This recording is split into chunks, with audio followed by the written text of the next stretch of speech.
प्रश्नावली एक का दूसरा प्रश्न देखिए, और प्रश्न आपकी स्क्रीन में दिख रहा होगा, दिख जाएगा, और मैंने लिखा नहीं है, बस इसका जो है मेन जो दिया गया है उसको मैं लिख लिया हूँ, दिया है करके। तो आपको प्रश्न में दिखेगा कि स्तंभ की ऊंचाई जो है 3 मीटर है, ठीक है। मतलब डायरेक्ट नहीं दिया है कितना है, बस 3 लिख दिया है, ठीक है। स्तंभ यानी कि एक खंभे है, ठीक है।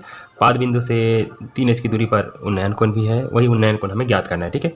तो ज़्यादा कन्फ्यूज मत होना, ये मैं इसको चित्र के द्वारा समझा रहा हूँ। देखिए वो एक खंभा है, ठीक है। इस खंभा की जो है ऊंचाई कितना है बोल रहा है 3 है, ठीक है। ए लो लिख दिया 3 और इसके पाद बिंदु किसे बोलते हैं, ये जो नीचे में ज़मीन में जहाँ पर ये धंसा हुआ है, ठीक है, या जिस ज़मीन पर जहाँ ये खंभा गड़ा हुआ है उसी को पाद बिंदु बोलते हैं, ठीक है। वहाँ से 3 की दूरी पर इसका उन्नयन कोण ज्ञात करना है। मान लीजिए हम इधर कोण बना देते हैं, सॉरी कोण बोल दिया, इधर है ज़मीन, ठीक है। तो यहाँ से वर्गमूल 3 की दूरी पर एक कोई बिंदु है यहाँ पर, ठीक है, इतना तक, वहाँ से इसका उन्नयन कोण ज्ञात करना है। ऐसे भी जो भी कोण होगा, थीटा लिख दे हम, यही हमें ज्ञात करना है, ठीक है। चलिए इसको मान दे देते हैं, इसको ए नाम दे देते हैं, इसको बी नाम दे देते हैं, इसको सी नाम दे देते हैं, ठीक है।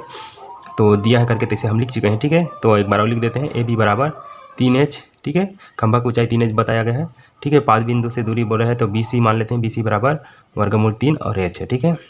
हमें ये वाला कोण ज्ञात करना है। कौन सा कोण ज्ञात करना है, ऐसे उन्नयन कोण ए सी बी बराबर थीटा बराबर कितना से, यही हमें ज्ञात करना है, ठीक है। तो देखिए हमें इस कर्ण से फिर कोई मतलब नहीं है, हमें सिर्फ ये लंब है और ये आधार है, ठीक है। एक कर्ण होता है 90 अंश के सामने वाला कोण 90 कर्ण होता है, और ये जो है 90 अंश यहाँ पर रहा है, क्योंकि खंभा जो है सीधा गड़ा होता है, ऐसे ज़मीन के सीधा गड़ा होता है, तो ये 90 अंश बनता है दोनों तरफ, ठीक है। तो इसके जस्ट सामने वाला कर्ण कहलाता है, तो ये कर्ण है। तो हमें सिर्फ लंब और आधार का मतलब है, ठीक है। तो इसके लिए हमें जो है tan थीटा लेना पड़ेगा, ठीक है।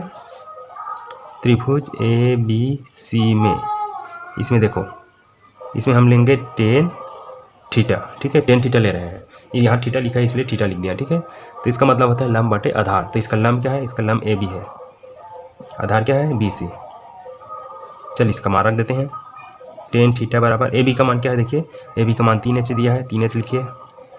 बी सी का मान क्या है, वर्गमूल 3 है, ठीक है। देखिए दोनों को देखिए, एच से एच ऐसे कट जाएगा, ठीक है।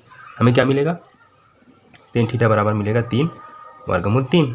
इसको क्या लिख सकते हैं, देखिए 3 वर्गमूल 3 है, तो मैं और पहले भी बता चुका हूँ, इसको जो है जो 3 है उसको वर्गमूल 3 गुना वर्गमूल 3 लिख सकते हैं, नीचे में एक ठो वर्गमूल 3 है, ठीक है। मतलब अगर आपको 2 को ऐसे लिख सकते हैं, वर्गमूल 2 गुना वर्गमूल 2। इससे क्या होता है, ये जो 2 और 2 का वर्गमूल है तो गुना होगा तो सिर्फ 2 आएगा और वर्गमूल खत्म हो जाता है, ठीक है।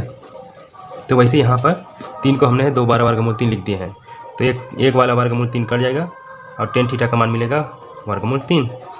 तो वर्गमूल 3 किसका मान है, tan में, तो जो है tan 60 अंश का मान है। तो इसको हम लिख सकते हैं tan थीटा और इसको हम लिख सकते हैं tan 60 अंश, ठीक है।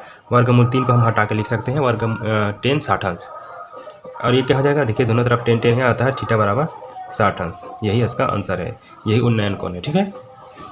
इस तरह से बनाया जाता है। वीडियो अच्छा लगा होगा तो लाइक कर देना, और इसको नोट करना चाहे तो नोट कर लीजिएगा, स्क्रीनशॉट भी ले सकते हैं, वीडियो को पॉज भी कर सकते हैं, और सब्सक्राइब करके ही जाना, ठीक है।